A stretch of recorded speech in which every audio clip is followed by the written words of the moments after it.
Hello everyone, তোমরা সবাই কেমন আছো? আমি অনেক ভালো আছি। তো আজ ছিল চৈত্র মাসের লাস্ট দিন। তো সবাইকে জানাই চৈত্র সংক্রান্তির অনেক অনেক শুভেচ্ছা। তো আমি নিমপাতা আর হলুদ দিয়ে স্নান করে সিধা ফুল পেড়ে ঠাকুর ঘরে চলে গেলাম। আমি ঠাকুর ঘরে এসে গেলাম। ঠাকুর ঘরে সবকিছু ঠিকঠাক করে ঠাকুর পুজো দিয়ে দিচ্ছি। এখানে দেখো সুন্দর করে ফুলগুলো দিয়ে ঠাকুরকে ভোগ দিয়ে এখানে আমি পুজো করে নিচ্ছি।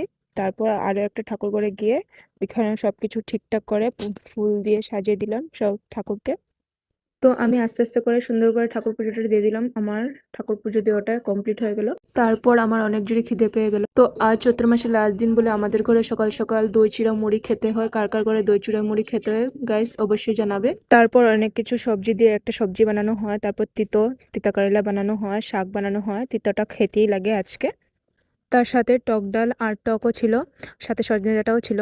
আর সজনে ডাঁটা খেতে কার কার ভালো লাগে গাইস অবশ্যই জানাবে। সজনে ডাঁটা তো আমার অনেকই প্রিয়। তারপর পয়লা বৈশাখ উপলক্ষে আমি দুটো কুর্তি অর্ডার করেছিলাম। ওইটাই খুলে দেখছিলাম যে কুর্তি দুটো কেমন আসলো না আসলো। তো ওইটাই খুলছি বসে বসে। দেখো গাইস, ভালোই ছিল, খারাপ না। তারপর আমার ভিডিওটা ভালো লাগলে অবশ্যই লাইক আর কমেন্ট করে দেবেন। আর যদি কিছু ভুল হয় তো বলে দেবেন কমেন্টে। তো আমি গাইস একদমই নতুন। Bye bye.